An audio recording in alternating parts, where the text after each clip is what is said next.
Halo semuanya, selamat datang di channel Zona Menghitung. Pada channel ini kami akan membagikan konten yang pastinya bermanfaat. Nggak usah panjang lebar lagi, mari kita mulai. Dalam perkembangan dunia ekonomi, peranan akuntansi sangat penting, yaitu untuk memutuskan sesuatu supaya kegiatan suatu organisasi tidak mengalami kerugian. Akuntansi menyajikan informasi keuangan secara kuantitatif dan relevan kepada pihak-pihak yang berkepentingan untuk pengambilan keputusan-keputusan ekonomi, seperti mengukur keberhasilan operasi perusahaan dalam membuat rencana di masa yang akan datang. Kita atau orang sekitar kita juga tentunya menerapkan atau melakukan kegiatan yang berhubungan dengan akuntansi. Contohnya, ibu rumah tangga yang mencatat jumlah uang yang dibelanjakan, walaupun banyak nih dari ibu rumah tangga tersebut tidak sempat melakukannya, tetapi alangkah baiknya melakukan pencatatan. Selanjutnya ada pemilik warung yang mencatat siapa saja yang mengepon di warungnya. Lalu ada anak kos yang mencatat pengeluaran tiap hari dalam satu bulan. Biasanya terjadi dari keinginan diri sendiri supaya pada akhir bulan tidak mengalami kehabisan uang. Lalu ada bendahara kelas yang mencatat siapa saja yang sudah membayar kas.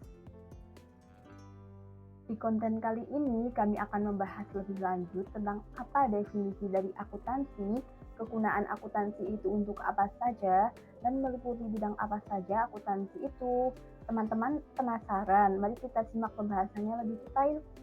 Tetapi sebelum masuk ke bahasannya, alangkah baiknya kalian klik tombol subscribe dan klik lonceng untuk mendapatkan notifikasi update terbaru dari kami. Langsung saja, yang pertama ada definisi akuntansi dari AICPA atau American Institute of Certified Public Accountant dalam Harahap 2003 mendefinisikan akuntansi sebagai seni pencatatan, penggolongan, pengikhtisaran dengan cara tertentu dalam ukuran moneter, transaksi, dan kejadian-kejadian yang umumnya bersifat keuangan, termasuk menafsirkan hasil-hasilnya. Mengapa sih tadi akuntansi dikatakan sebagai seni? Karena akuntansi itu ilmu yang berkaitan dengan seni. Karena seni tidak ada aturan, mengekspresikan diri sendiri, bukan ilmu yang pasti seperti matematika dan fisika, namun akuntansi mempunyai style sendiri-sendiri.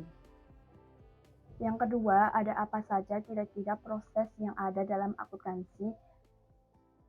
Dalam definisi akuntansi di atas disebutkan bahwa akuntansi merupakan suatu proses yang meliputi satu, pencatatan. Pencatatan itu adalah seorang akuntan harus mencatat transaksi apa yang terjadi dalam perusahaan. Yang kedua, ada penggolongan. Setelah terjadinya transaksi, kita harus mencatat dan menggolongkannya.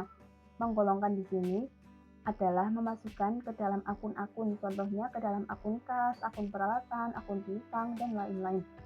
Kegiatan yang nomor 1 dan 2, pencatatan dan penggolongan tersebut adalah proses yang dilakukan secara rutin atau berulang-ulang setiap kali terjadi transaksi keuangan. Lalu yang ketiga ada peringkasan.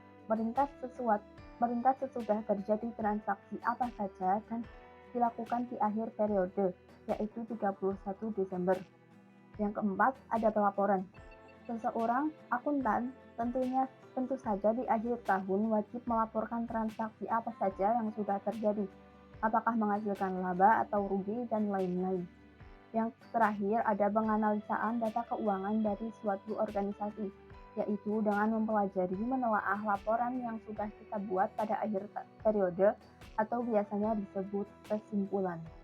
Tadi kita sudah membahas mengenai proses, lalu apa saja sih profesi akuntan? Akuntan termasuk ke dalam kelompok profesi seperti dokter, pengacara, atau apoteker. Akuntan yang lulus program S1 Prodi Akuntansi setelah lulus akan menempuh pendidikan profesi di lembaga yang ditunjuk oleh Dikti, Departemen Pendidikan Nasional. Jika ingin menjadi akuntan yang berpraktik sebagai akuntan publik, harus terdaftar dalam register negara sebagai seorang akuntan yang lulus dari USAP atau Ujian Sertifikasi Akuntan Publik yang diselenggarakan oleh Departemen Keuangan RI. Yang pertama ada akuntan publik, akuntan yang memberikan jasanya untuk melayani kebutuhan masyarakat. Jenis pekerjaan yang biasanya dilakukan oleh para akuntan publik adalah pemeriksaan laporan keuangan atau auditing. bantuan atau konsultan di bidang perpajakan, dan konsultasi manajemen. Lalu yang kedua ada akuntan internal privat, yaitu akuntan yang bekerja dalam suatu perusahaan tertentu dan merupakan karyawan perusahaan tersebut. Jasa yang diberikan akuntan internal adalah penyusunan sistem pengawasan manajemen atau SPM, akuntan keuangan yang meliputi penyusunan laporan keuangan perusahaan, akuntan biaya yang menentukan beberapa harga pokok, penjualan, pengendalian biaya, dan lain-lain, internal auditing, dan penganggaran. Lalu ada yang ketiga yaitu akuntan pemerintah. Akuntan yang dipekerjakan pada suatu lembaga pemerintah. Perlu diketahui bahwa dalam pemerintah sendiri, dalam pengelolaan keuangan sering terjadi kebocoran-kebocoran uang negara. Oleh karena itu, pemerintah perlu adanya akuntan pemerintah yang dapat mengontrol pengelolaan uang negara. Akuntan pemerintah meliputi akuntan baik yang bekerja untuk Badan Pemeriksaan Keuangan atau BPK maupun yang bekerja untuk Badan Pengawasan Keuangan dan Pembangunan atau BPKP yang menjadi tugas untuk mengawasi anggaran negara, mengawasi perminyakan, mengawasi internal, membuat perencanaan dan pengawasan keuangan daerah, dan lain-lain. Lalu yang terakhir ada akuntan pendidik. Akuntan pendidik atau lebih khususnya ke dosen, yaitu yang dibutuhkan di perguruan tinggi untuk mencetak akuntan-akuntan baru yang profesional. Di samping mengajar, akuntan pendidik juga melakukan kegiatan pengabdian pada masyarakat dan penelitian di bidang akuntansi, contohnya dengan membimbing skripsi. Setelah kita mengetahui profesi akuntan, kita lanjut ke tujuan dan fungsi akuntansi, yaitu adalah menghasilkan informasi kuantitatif, terutama yang bersifat keuangan dari suatu perusahaan pada pihak-pihak yang berkepentingan.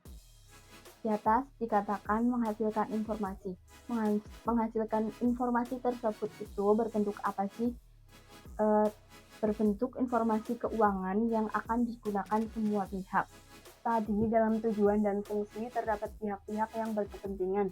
Lalu siapa saja yang dimaksud dalam pihak berkepentingan? Pihak-pihak yang berkepentingan yaitu yang pertama ada pemilik atau orang yang memiliki perusahaan dan calon pemilik. Kenapa sih pemilik dan calon pemilik termasuk ke dalam pihak yang berkepentingan? Untuk pemilik sendiri tentu saja mempunyai tujuan, yaitu jika pemilik sudah mendapatkan informasi keuangan perusahaan tersebut, maka akan mengambil keputusan. Keputusan untuk apa? Keputusan untuk tetap menanamkan modalnya atau menambah modalnya, atau juga mengurangi atau bahkan menarik semua dananya untuk ditanamkan di perusahaan lain yang mungkin lebih menguntungkan bagi pemilik. Sedangkan bagi calon pemilik, yaitu untuk menaksir berapa kira-kira laba yang akan didapatkan jika menanamkan modalnya. Yang kedua ada untuk memastikan apakah si calon pemilik tersebut akan menanamkan modalnya di perusahaan tersebut atau tidak. Lalu yang kedua ada kreditur dan calon kreditur. Bagi kreditur, informasi keuangan tersebut berfungsi sebagai mengetahui tingkat keamanan dana yang dipinjamnya. Lalu ada untuk memutuskan apakah menambah atau mengurangi atau menariknya. Lalu yang terakhir ada untuk mengetahui tingkat penghasilan yang akan diperolehnya. Lalu bagi calon kreditur sendiri, setelah mendapatkan informasi akuntansi akan digunakan sebagai dasar dalam pemberian keputusan apakah akan memberikan pinjaman atau tidak. Lalu yang ketiga ada manajemen. Manajemen tersebut adalah orang yang diberikan tanggung jawab oleh si pemilik sebagai pengelola perusahaan atau pihak yang bertanggung jawab atas kelangsungan hidup perusahaan. Informasi keuangan perusahaan tersebut dapat berguna bagi manajemen untuk melindungi harta milik perusahaan dari korupsi dan manipulasi, untuk menyusun budget atau anggaran, untuk mengukur laba perusahaan, untuk mengawasi kegiatan perusahaan. Yang keempat ada karyawan dan calon karyawan. Untuk karyawan berguna untuk mengetahui apakah upah yang diperolehnya sudah sesuai dengan kontribusi yang diberikan.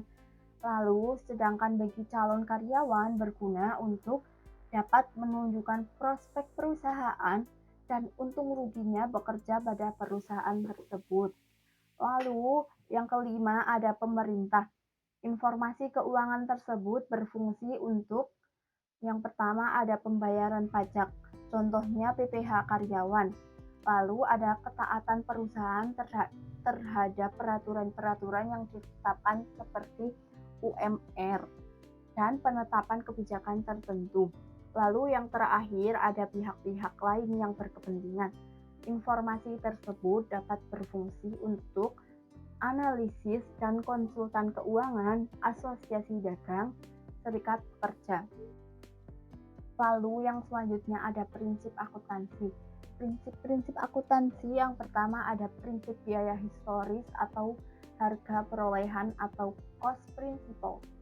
Contohnya, pada perusahaan zona membeli tanah 10 tahun yang lalu sebesar 10 juta. Maka di neraca akan terlihat nilai tanah tersebut 10 juta juga, walaupun harganya mungkin sekarang sekitar 10 kali lipat atau bahkan 20 kali lipat. Dapat disimpulkan di sini bahwa tanah tersebut dicatat sebagai harga perolehan. Yang kedua ada prinsip pendapatan atau revenue principle. Apabila terjadi pada transaksi pendapatan berkala, saya contohkan transaksi kontrak di mana pendapatan diakui sesuai dengan persentase penyelesaian, yaitu pendapatan sewa untuk 12 bulan diterima di muka. Yang ketiga ada prinsip mempertemukan pendapatan dengan biaya atau matching concept. Pendapatan dan biaya harus diakui pada periode yang sama. Yang terakhir ada prinsip pengungkapan penuh atau disclosure, yaitu menghendaki bahwa semua informasi yang layak harus disajikan untuk menutupi kelemahan prinsip historis.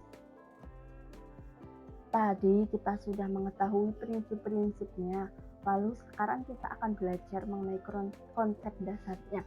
Konsep dasar itu adalah asumsi dasar. Yang pertama ada entity atau biasanya disebut kesatuan usaha.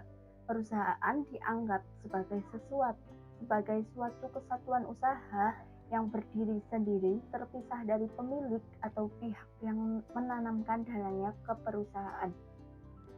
Lalu yang kedua ada money measurement atau kesatuan uang sebagai pengukur.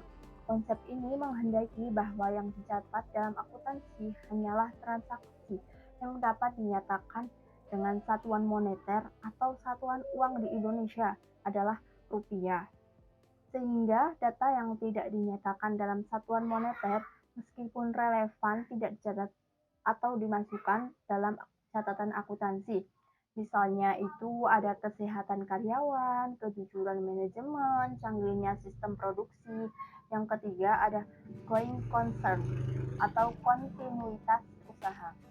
Akuntan mengasumsikan bahwa sebagai kesatuan usaha, perusahaan akan berdiri terus, kecuali tanpa terdapat bukti yang kuat atau sebaliknya. Artinya, perusahaan akan menjalankan operasinya untuk waktu yang tidak terbatas pada masa yang akan datang. Selama tidak ada bukti yang kuat, maka perusahaan tidak dianggap akan likuidasi. Yang keempat, ada time period atau periode waktu. Akuntan mengukur aktivitas perusahaan dalam interval waktu tertentu untuk kepentingan pelaporan informasi keuangan pada pihak luar perusahaan.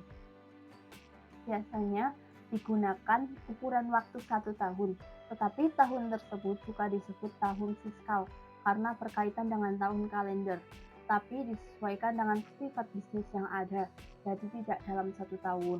Yang kelima ada materiality atau materialitas. Menurut konsep ini, kejadian atau informasi yang tidak signifikan memang dapat diabaikan. Namun bagi informasi yang penting harus ada pengungkapan yang cukup. Akuntan tidak akan mencatat dan menyajikan kejadian yang tidak penting jika informasi yang dihasilkan tidak bermanfaat bagi keputusan. Konsep ini tentu saja baik untuk perusahaan, baik untuk menghindari pencatatan kejadian yang tidak penting akan mengacaukan keputusan. Namun sayangnya, tidak ada pandangan yang pasti yang dapat memisahkan antara peristiwa material dan tidak material. Keputusan ini banyak didasarkan pada pertimbangan pribadi dan akal sehat saja. Yang keenam, ada konservatis atau konservatisme yang meliputi dua aspek, yaitu yang pertama ada pengakuan pendapatan untuk kenaikan modal hanya jika pendapatan tersebut merupakan kepastian terpercaya. Yang kedua ada pengakuan biaya, yaitu penurunan modal sepanjang terdapat kemungkinan terpercaya. Yang ketujuh ada accrual basic atau dasar accrual. Dalam metode ini yang dianggap sebagai biaya dan pendapatan bukanlah jumlah-jumlah yang dibayarkan dan diterima saja, tetapi mencangkup juga semua jumlah yang belum dibayarkan dan belum diterima.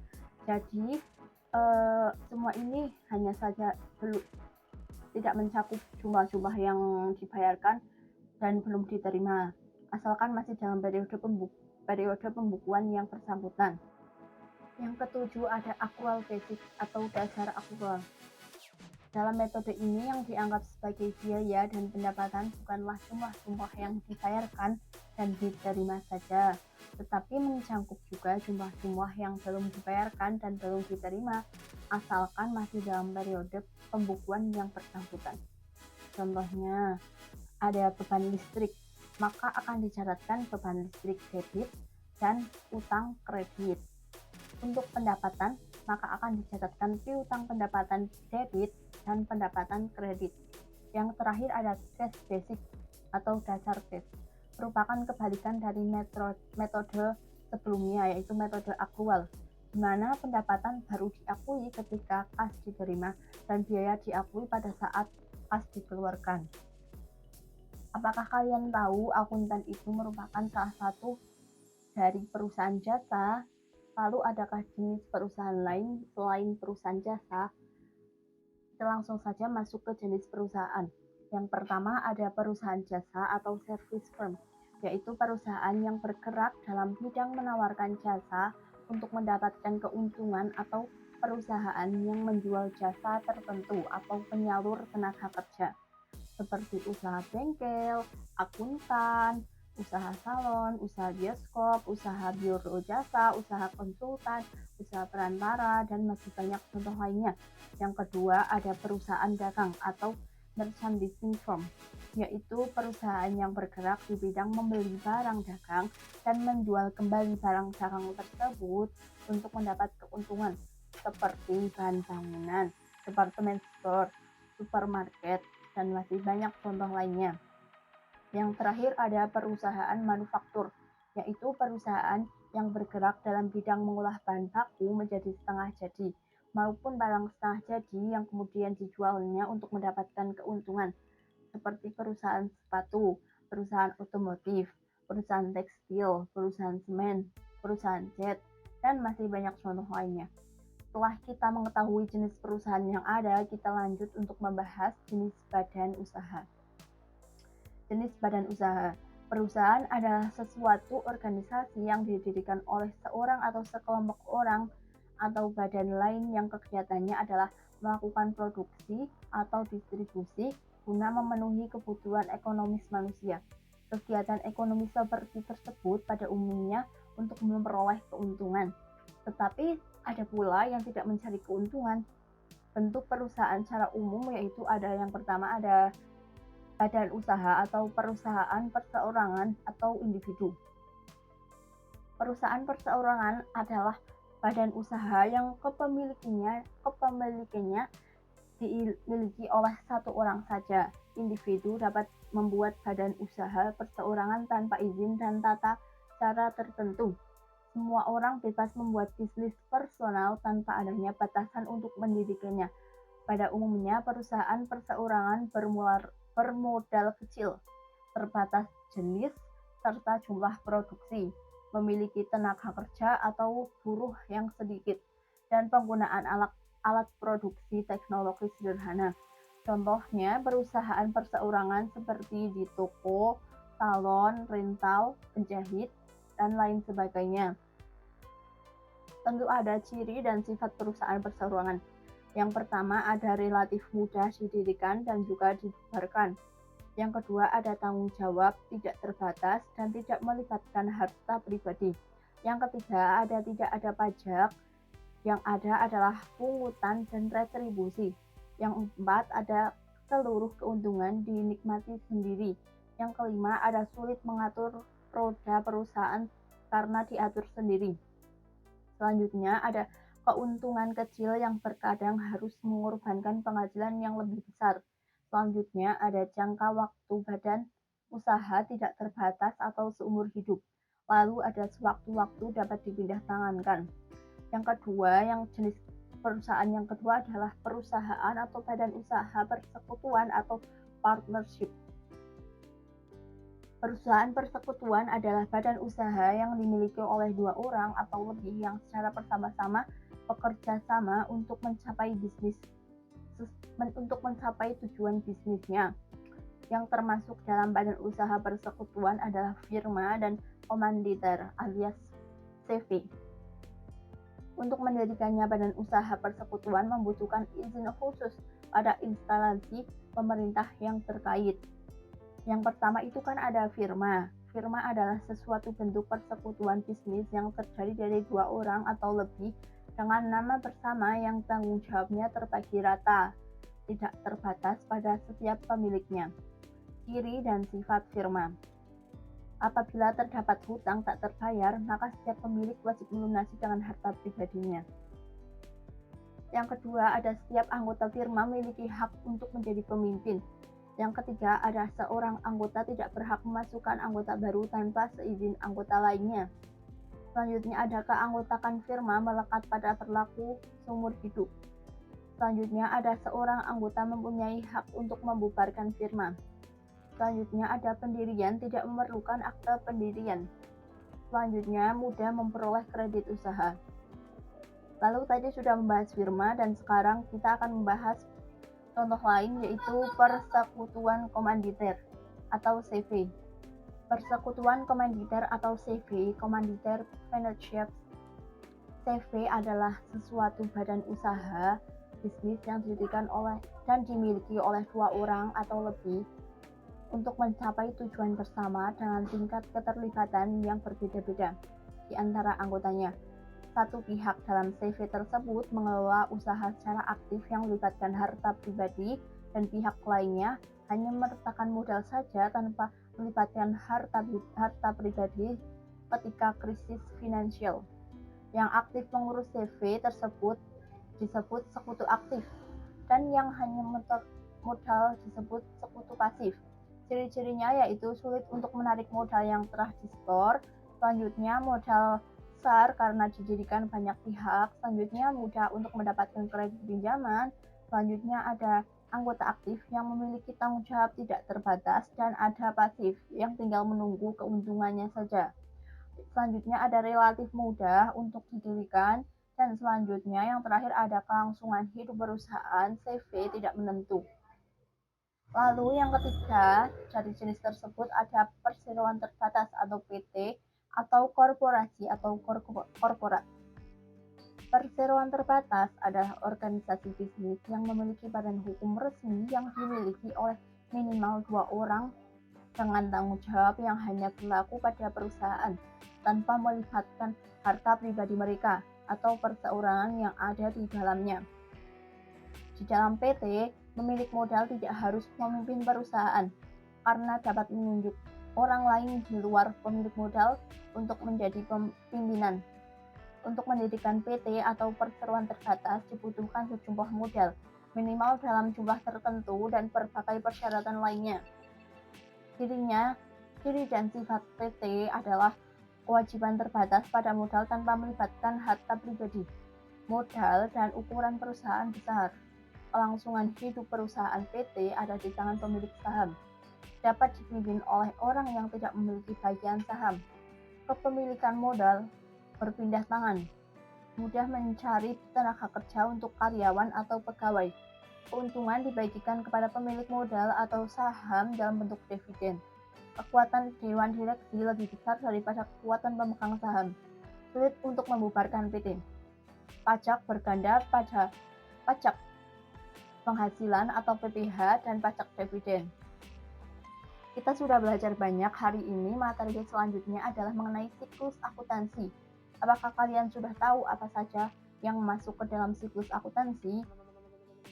Yang dimaksud dalam siklus akuntansi ialah urutan kegiatan akuntansi dari awal sampai tutup buku dalam satu periode atau setahun.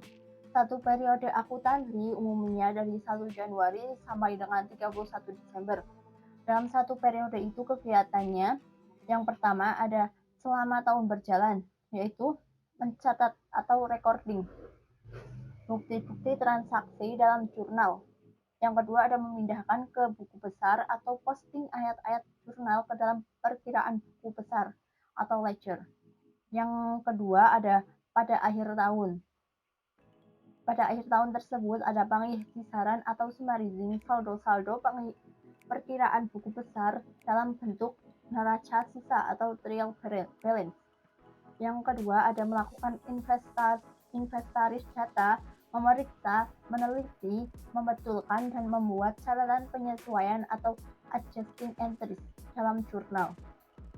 Yang ketiga ada membuat laporan keuangan atau financial statement yang terdiri atas laporan neraca atau disebut juga balance sheet statement, laporan laba rugi atau disebut juga dengan income statement, dan laporan perubahan modal.